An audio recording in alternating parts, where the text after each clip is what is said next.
ঠাকুর শ্রীমৎ নীলকান্ত গোস্বামী সুন্দরের লেখা ব্রহ্মচর্য সত্য সংহিতা বইয়ের 16 পৃষ্ঠা বীর্যক্ষয়ের অপকারিতা পাঠ করছি। এতক্ষণ বিবাহিত ও অবিবাহিত জীবনের বীর্য রক্ষার উপকারিতা সম্বন্ধে আলোচিত হইল। এখন বীর্যক্ষয়ের অপকারিতা সম্বন্ধে আলোচিত হইবে। শরীরস্থ বীর্যক্ষয় হইলে মানবের স্বাস্থ্য, শক্তি, সামর্থ্য, উদ্যম, অধ্যবসায়, ধৈর্য, মেধা, প্রতিভা, ভক্তি, শ্রদ্ধা সমস্ত বিনষ্ট হইয়া যায়। জলহীন জলাশয়ের মিনের অবস্থা যেরূপ, তৈলশূন্য প্রদীপের অবস্থা যেরূপ, মরু বালুকার চরে বৃক্ষরোপণে তাহার অবস্থা যেরূপ হয়, ব্রহ্মচর্যের অভাবে মানব জীবনের অবস্থাও সেইরূপ হইয়া থাকে। জলশূন্য জলাশয়ের মিন যেমন ছটফট করিয়া প্রাণত্যাগ করিয়া যায় এবং মরুবালুকার চরে কচি বৃক্ষ রোপণ করিলে যেমন ঢলিয়া পড়ে, তেমনি মানব জীবনও উপরোক্ত দৃষ্টান্তস্বরূপ অকালে বিনষ্ট হইয়া যায়। তাই মহাদেব স্বয়ং বীর্যক্ষয় ও আত্মহত্যাকে তুলনা করিয়া বলিয়াছেন, মরণং বিন্দু পাতেন জীবনং বিন্দু ধারণাৎ। Purity is life, sensuality is death.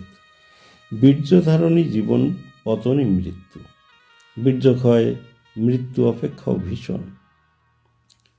অত্যধিক বীর্যক্ষয়ের কারণে মানুষ রোগ, দুঃখ, ত্রিতাপাদি জ্বালায় দগ্ধীভূত হইয়া সারা জীবন এক অশান্তি ভোগ করিয়া থাকে।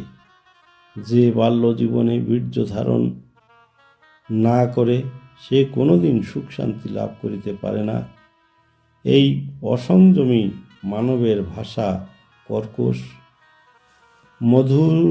মধুরতাহীন, নিন্দায় পরিপূর্ণ অন্তর, দুর্বল, ভীরু, চাঞ্চল্যমনা। ভগবৎ সাধনা করা তাহাদের পক্ষে অসম্ভব। তাছাড়া স্নায়ু মণ্ডলী অবসন্ন ও বিকৃত, মস্তিষ্ক দুর্বল, মানসিক শক্তি ক্ষীণ, স্মরণ শক্তিহীন হইয়া নানারূপ দুরারোগ্য ব্যাধিগ্রস্ত হইয়া থাকে। এইরূপ ব্যক্তির শরীর লাবণ্যহীন হইয়া জরাজীর্ণ, চক্ষু কটোরাগত বিকৃত রূপ ধারণ করে। এই সকল মানুষের বীর্যে সন্তান সন্ততি জন্ম হইলে শিশুদের রোগাক্রান্ত হইয়া পড়িতে হয় এবং পুত্রকন্যা দুর্বল, ভীরু, কাপুরুষ, শয়তান স্বভাবের হইয়া থাকে। পিতামাতা ও পুত্রকন্যা কাহারও জীবনে সুখলাভ হইতে পারে না। এইরূপ অবস্থা দেখিয়া দুঃখ জাগে। তাই এসো ভারতের বালক, ছাত্র বৃন্দ, যুবকগণ,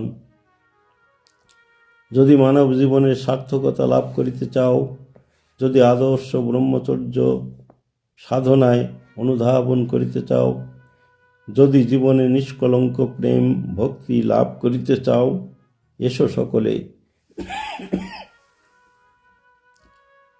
অকলঙ্ক অলঙ্কারে নিজেকে বিভূষিত করিতে সংযম সাধনার কেন্দ্রে অগ্রসর হই। যারা ধৃত বীর্য লাভ করিয়া আদর্শ গৃহস্থ হইতে চেষ্টিত, এসো সকলে সংযম ও ব্রহ্মচর্যের প্রতিমূর্তি শ্রীমৎ স্বামী সত্যানন্দ পরমহংসদেবের চরণে আশ্রয় লইয়া মানব জীবনকে ধন্য করি এবং সংসার, সমাজ, দেশ ও জাতির কল্যাণে অক্ষয় আশিসে অভিষিঞ্চিত হই। জয় সত্য হরি, জয় সত্য হরি।